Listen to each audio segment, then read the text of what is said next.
How's Nova Scotia today?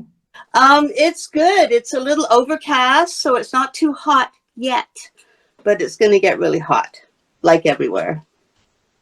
Sian, you've been an artist for decades. You started as a woodworker. I did, yeah. Yeah, I started actually helping to build our own house when I was 14. My father taught me how to use power tools. It was great. It was wonderful. And you went to North Carolina. I did. And there I spent 3 years working alongside Drew Langsner and Louise Langsner. And Drew is a green woodworker, come many, many things. And he mostly used hand tools. And that was my interest. I wanted to use hand tools, not power tools. So I had a bit of boat building background, again, using hand tools. So I wrote to them and asked if they would take me as an apprentice, and they did. And there is where I learned basketry. That's where I'm just catching my breath because I was running back and forth here. There I learned how to what's called riving, where you split, and it's in this case, it's white oak. So you split the tree and you keep splitting it and splitting it in half, in quarters, in eighths, and continue these wedges. And then you split the wedges until you work down until you get thin, and you keep splitting in half and in half and in half until you get weavable material. White oak is beautiful. So yeah, that was in North Carolina. You went to France, right? Yes, I did. Yes, I went to the Dordogne area and studied with Adrian Charlton. He's British, but went to France before Brexit and settled there with his wife, who's also a basket maker. And he's kind of a high-end production maker, excellent in traditional English basketry. I had done splint work. So white oak is flat material. It's called splint work. So when I came to Nova Scotia, the only comparable material was black ash, and it's extremely rare. So I actually went and bought commercial reed from China, from Southeast Asia, and I continued basketry on that level until I went, no, this is really not what I should be doing, importing materials and working with non-local materials. So I started growing willow, taking willow classes. And at the very same time, my friend now in North Carolina, Louise, she started growing willow also because there was no longer an availability of good basket trees, good white oak basketry. And same here. The amount of black ash in the Maritimes now is very, very it's rare. And the Mi'kmaw basically have have not a monopoly, I wouldn't say, but they have kind of rights to the black ash here. I have a little bit. But in the meantime, I started to grow willow because it just seemed like, well, this is the perfect basket material. And then I started to educate myself in all things willow. And that included going to see Adrian in France. It changed. I had some classes. I had made some baskets on my own, but I had no confidence. I really didn't know what I was doing at all. And I went to him and I came away with confidence. I came away feeling like, oh, I can do this. I know, enough now. And I've just continued on from there to expand in technique and knowledge, in how to grow the willow, how to do it effectively, how to grow on a production scale, how to produce a myriad of items, including, and I don't know if you're aware, but we make caskets. These caskets are different sizes? Yep. Yeah, we have all different sizes, and we can do custom, if somebody wants a certain color, or we don't have a lot of design differences because we do a standard kind of a pattern, but we did just do what we're calling a burial tray, which is kind of like a half casket where you carry the body in a shroud, but it's not covered, it's open. It's a lot like a cradle, for a baby, but it's a cradle for a body.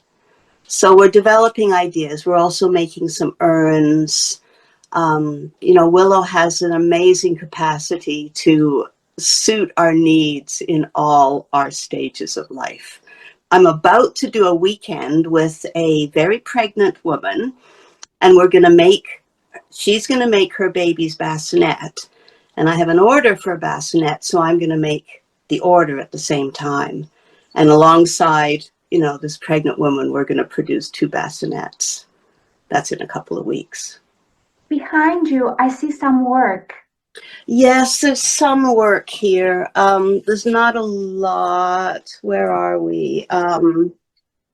There's some black ash work there, which I was just on holiday, so I did some black ash work. It's easy to travel with. Most of my work is in my gallery. I made 2 baskets yesterday and 1 the day before. They're all in the gallery. I have my tool basket is here. There's my tool basket. I have a fishing reel I made here. A basket, a picnic basket is over here. Let me see. There's a picnic basket. What are the prerequisites for learning basketry? I think it's not that easy a craft. I mean, the willow basketry, I'm going to specifically talk about willow basketry now versus like cane or birch bark or any of these other materials. So willow basketry. I think having a lot of patience with yourself, because for a lot of people I teach now, they look at it and go, oh, I don't know if I can do that. But step by step by step, it's really wonderful to watch. They piece it together, and just like, one rod weaving with another rod weaving, and slowly they build this basket. So having patience with yourself, I think, is really important. You really need strong hands. That's something people complain about a lot at the end of the day. Their hands are killing them. So having good, strong, able hands, and that builds up over time. I think also a love for natural materials, and the fact that what we're using is mostly grown in Nova Scotia. We do bring in some other willow from other places. We're getting quite successful. So supplying enough willow for caskets, for teaching, and for our own production, we're not quite there yet. I started growing about 25 years ago, and that plantation is coming near its natural end. It's still producing, and I've expanded it around a very large pond. So I have willow at all different stages, so I can use it for making hoops and for making handles, or for harvesting bark. I do some bark work. I'm just looking for quickly a piece. Here's a piece of bark work, of willow bark. So we do a diagonal like the Northern European diagonal work with flat materials and put little, embellishments on. So that pond has been there now since we've lived here, just over 25 years. About, I'm going to say 6 or 7 years ago now, after I got back from Adrian's, actually, I started to grow. I didn't realize there were all these different varieties of willow. I just thought, oh, there's a couple. Turns out there's like 400 varieties. So I came back and I put in a new plot of 6 new varieties. And then from there, I now have about 26, 27 varieties. And coming on to when I'm all said and done and I'm almost finished planting, I'll have about 6,000 stools of willow. which we can go through in a year, no problem. And my partners, I am in a collective now. I am in my early 70s. So know that I only have hopefully 10, 15 more years of actual making. So I'm passing on my skills. And I formed a cooperative with 3 other young people in their early 40s. And so that's how we started the School of Basketry, the Big Barn School of Basketry. And that's been going now for about 5 years. So they are growing also. We're all growing now because we're growing this. I won't call it a movement, but we really are trying to change the culture, because in Canada, it's very different from Europe. Basketry has been part of the culture. Like, I've been to France, and I did a pictorial study of people carrying their baskets at the market. It's new here. We're so used to plastic and modern and new. And so it's a growing trend, and we're trying to introduce the culture of household, domestic baskets, laundry baskets, shopping baskets, garden baskets. And then we expand there to lampshades and caskets. I'm looking around. I have a tree skirt for the Christmas tree. I have whirligigs. I have Christmas ornaments. I have rattles. I have soap trays. I have all manner of things, useful and whimsical, for the household. And that's what we're trying to do.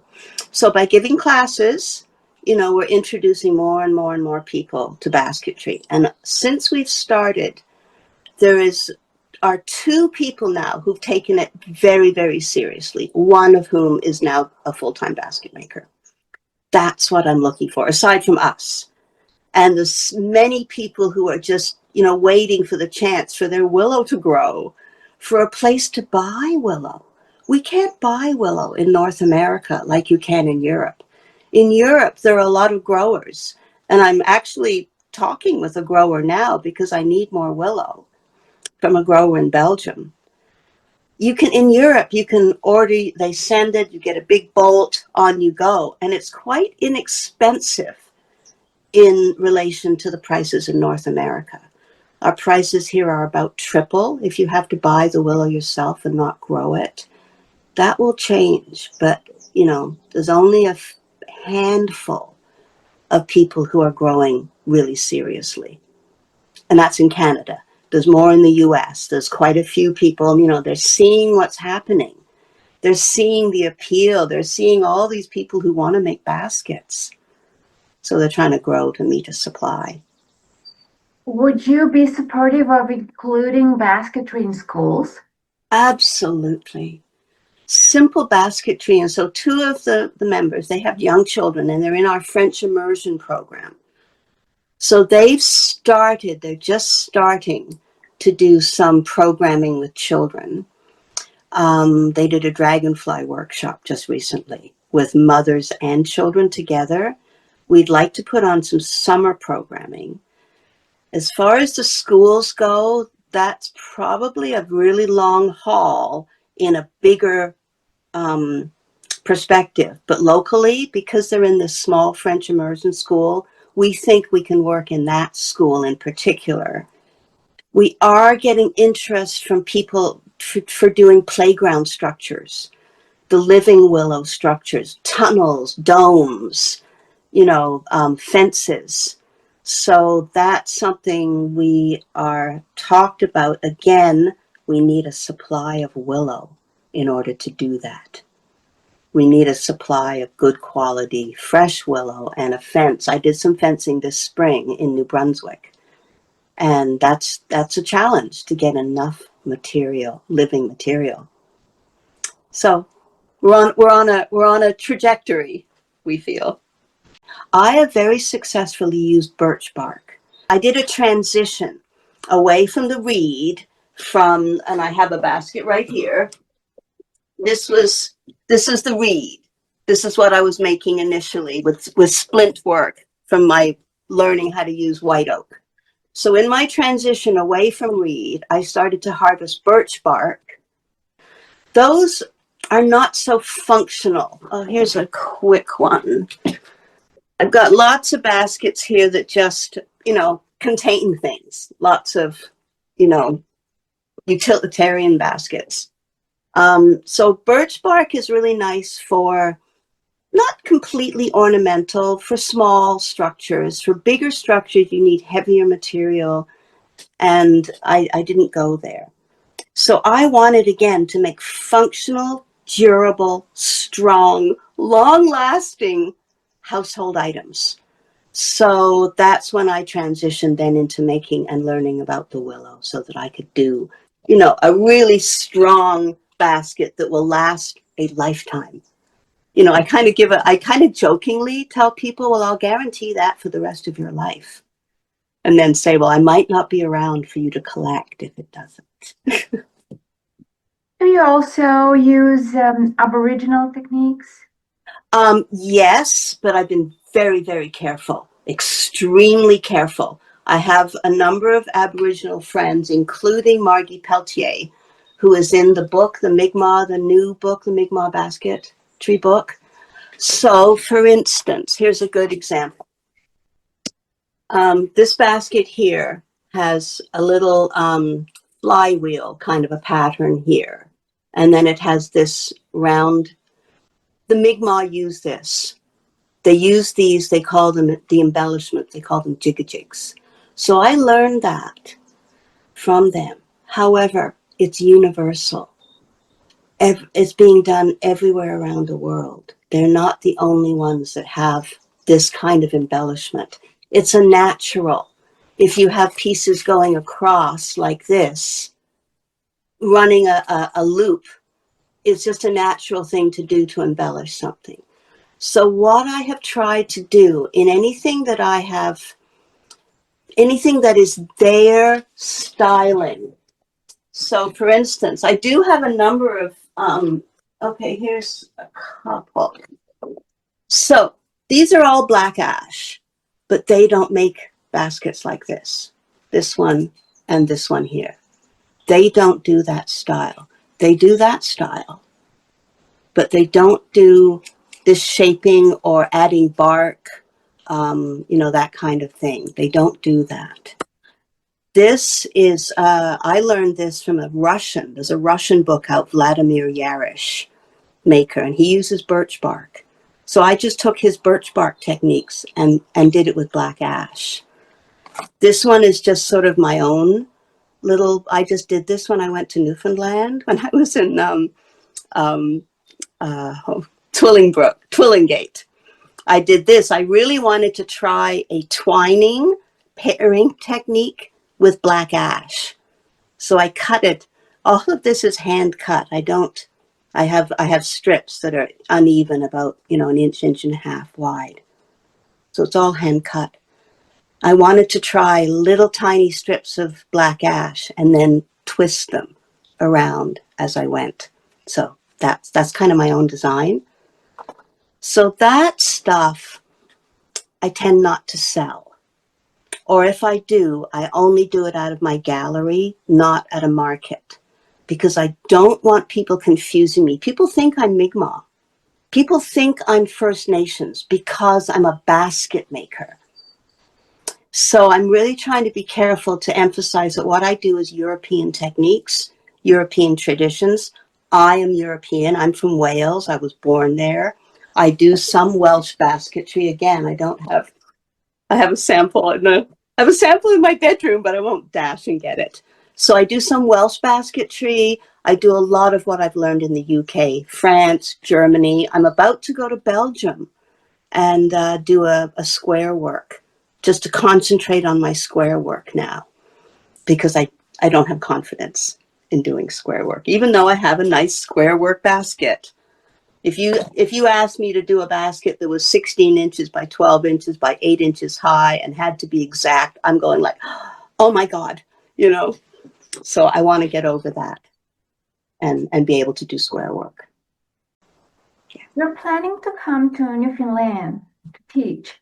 I hope to. I hope to work with Lori on that. She's the one that suggested it. So I really would love to come to Newfoundland because it makes so more sense for me to travel to a center like that. It would be St. John's area, rather than have people, you know, one by one come to us. We are attracting, like, so we've just brought in some really what we consider high-end guest teachers. We just had one come in from New York. We have people coming from all over to take these classes. We're bringing in a really famous, you know, I feel funny saying it, famous basket maker named Jenny Crisp. She's coming here in October, and she's going to teach 2 classes here in Nova Scotia at our school. So we're trying to spread the word, but also, you know, introduce people to not just what I can teach. I'm not the only, you know, I teach some things, other people teach other ways. We all have our own methods. But I want to come to Newfoundland because I just think it would be so much fun. And I think I could offer a lot. And willow can grow there. The last trip we took, we went to St. George, Cape St. George, the French community there. And we went around the Cape to Lourdes. And, you know, I'm always got willow. I'm always looking for willow, for birch, or for rush, you know, reed, rush in the cattail, or rush in the ponds. So we came around the corner to Lourdes, and there was cattail, and there was willow, and there was birch. And I thought, oh, a basket maker could live here, because there was willow growing. And I'm sure, you know, in various areas, it would be quite successful in Newfoundland. It's a very hardy plant. Yeah. This is such an ancestral technique. And it's now considered a craft at risk. Yes. But that's changing. I see it changing, and that's the designation in Europe. It's not like in Canada, we don't have those kinds of protectorates around. I know in the UK, there's a lot of emphasis on protecting those rural and or old crafts that are dying out. So there's funding available to protect it. And I don't know so much about what's going on in France or Germany or Holland or wherever. What's happening right now is that there is a younger crowd getting involved. So in my experience, I went to Adrian in 2018. And since then, I've remained very connected with the European basket makers. Instagram has been wonderful for that. There's quite a community on Instagram. So what I'm seeing is that there's a much younger crowd being involved. It's no longer, and I don't mean to disparage my own demographic. Classes used to be older women who had the time and money to take the class. Now it's a much younger crowd who want to learn these skills. And there's a younger cohort of professional makers who now are promoting basketry. And then there's the school in France, and then there's a school in Germany. And many people I know, they do have shorter term classes now that people can go to and get that accreditation. But people are teaching, and a lot of makers, including myself. If I wasn't retired, semi-retired, I do get a pension. So I am not dependent on basketry income. I could go full time. I know I could, because of teaching. Teaching, I think, supports a lot of full-time makers. They can sell, but teaching provides that income security that selling your wares is not, is not as secure. France has a bit of a strict education system where you become an artisan. Yes. After several exams, and you have to Yes. have a certain amount of time spent in doing this and years. Yes. While here it's more lenient, which I think is probably better because it's encouraging people from more creativity, yeah, and more different backgrounds and such. Yeah, here you would do like a fiber arts degree or something like that at one of the arts, art departments at various universities. You could probably work out a degree in basketry. I would think there would be enough flexibility to do that if you wanted to.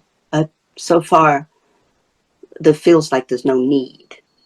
At some point, maybe there will be, as more and more people and there's more and more competition, and you want to have accredited teachers. You don't, like, I've heard of an experience where someone took a class from a UK teacher, then posted her picture to offer the class at a destination somewhere else. Luckily, somebody saw it. And the class was, this person got in touch with who was offering the class and said, wait a minute. But what's happening is people who don't have experience start teaching.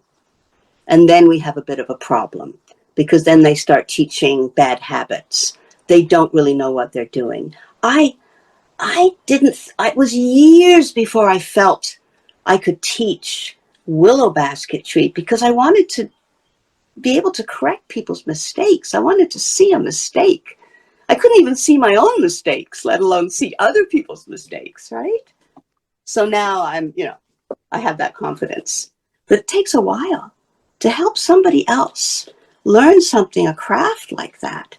I can go in and, quick, I can fix something, and they'll just go, whoa, right? And by fixing something like that, you show another skill.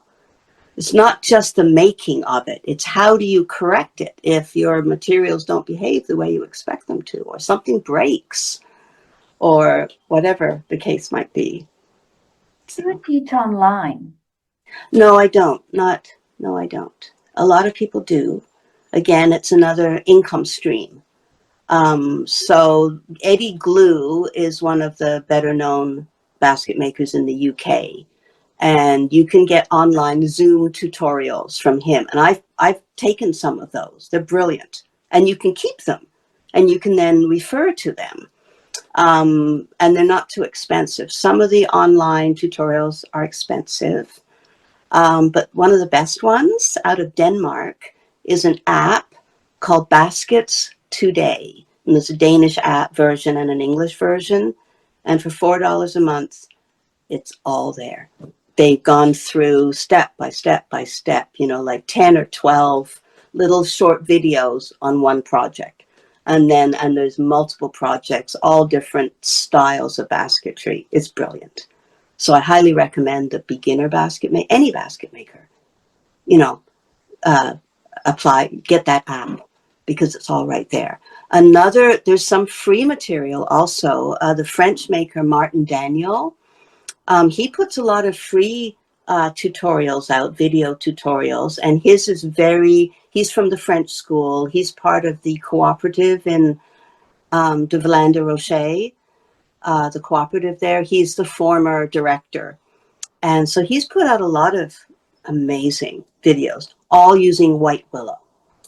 In North America, we have to use brown mostly. If we're making white willow, we've either imported it or we've peeled it ourselves by hand. And that's what we're doing. I have back there, I have a stack of hand-peeled white willow.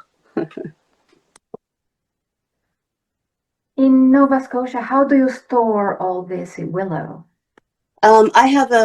We purchased a place that was a former small farm. So there's a fairly old barn that is perfect. It's dark, it's dry. It's a very good storage area. And I've got like bays, so I have all my different varieties in these different bays down there. I do not solicit, but I do, what's the word? I participate in woofing, and as a woof host and as a workaway host, with help with harvest. And I have young people come and they help me do my harvest, which is in late fall, early winter. So I have a barn that's all stored in. I can sort, I can grade. And then I have it's hard to describe, but I have another area where I can put my soaking tank. And this winter, I'm really hoping to get my soaking tank indoors. because that's a real challenge.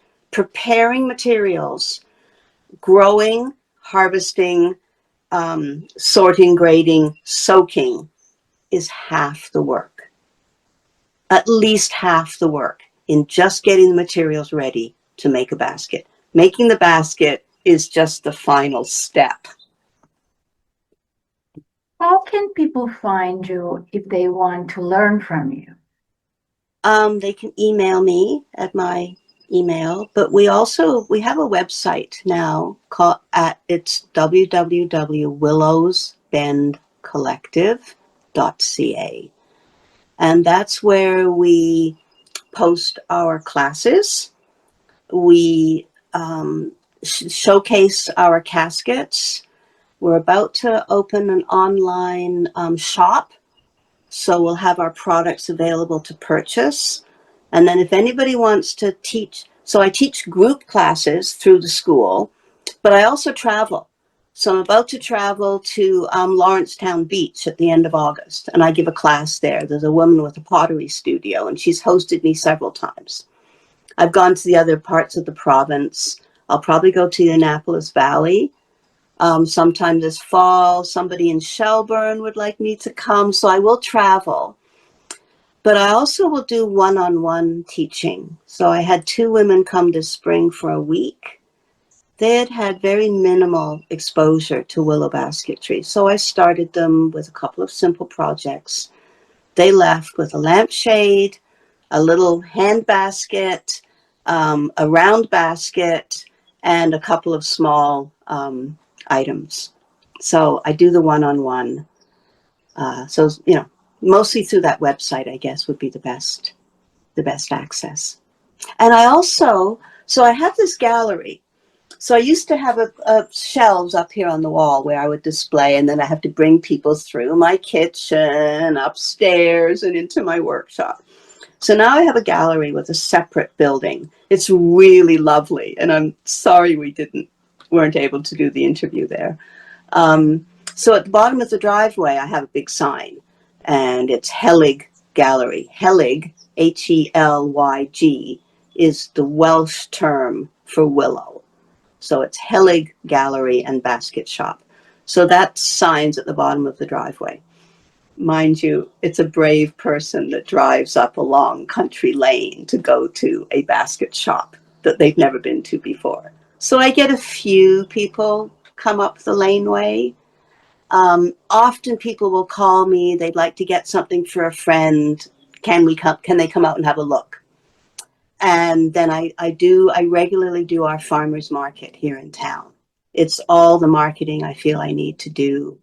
When I do that, I often get inquiries. Oh, could you make me such and such? And then I'll often generate orders. And when we talked about in the education system, I've had several teachers that do want to do something with their students, whether it's outdoor work or within the, curriculum. We have no arts in our schools. We do not have art in the school. So they've got to fit it into natural history, I don't know, social science, I don't know. I've done a little work at the university. There's one lab technician there who does humans and the natural world around them is something what the course is about. So she's come here, she's brought a class here, we've sorted willow, we've made a simple fish and woven it. I've gone to the university and we've set it up, so I've made a basket there so that everybody can take a turn weaving the basket. So it's slow, but it's happening, in terms of getting it into the education system. I don't know how important, the first thing that comes to mind is women and tools, because it started out because I had experience with tools. I felt nothing really daunted me. I would like to see more men involved. There are quite a few good weavers, and I don't think there's a stigma, but predominantly it's women so far. There's only one professional male basket maker I know of in Canada. The rest are women. And I'm talking like between 5 and 10 people in the whole of Canada who could consider themselves professional. So I would like to see women and girls perhaps just get more exposure to tools, to, not be intimidated by using a knife. There's a lot of knife work in basketry, and you have to teach knife skills. So just things like that, and tools. I have some very specialty tools. So in our effort to educate people, we also want to be able to help them find the right tools. So we hope to work with a blacksmith to make the wrapping iron that we use, the metal wrapping iron. We use bodkins a lot, knives, obviously. These are Japanese side cutters. These are the main tool that most basket makers I know now use, this tool. So, that kind of thing, it would be good for particularly women, but all young people to have more, access to tools. And we have worked with 4-H here. I don't know if there's 4-H in Newfoundland. I'm sure there is. So I've taught a few 4-H classes, but again, I teach black ash because it's easy. We had one of those students come to one of our basket classes, a 12-year-old, and she loved it. So if we could get it in the schools. We have a lot of German settlers here who've immigrated from Germany to this area of Canada, because we have beautiful country, and we have oceans, and we have hunting, and we have all kinds of stuff, canoeing. So a lot of them, when they come by, say, "Oh, I did that in school. I did I don't even have one of those here, but they would have done the little corn dolly stars or something in school. They would have had some exposure to basketry in school. So that would be great. I really do think that would be a real push. And so people like Lori and others around here who have these folk schools and farm schools and things like that, if we can include more children. There was a student at this dragonfly workshop they gave who announced that it was life-changing taking that little workshop. I had another student say, "I'm going to be a basket maker when I grow up." So that would be great. I would like that.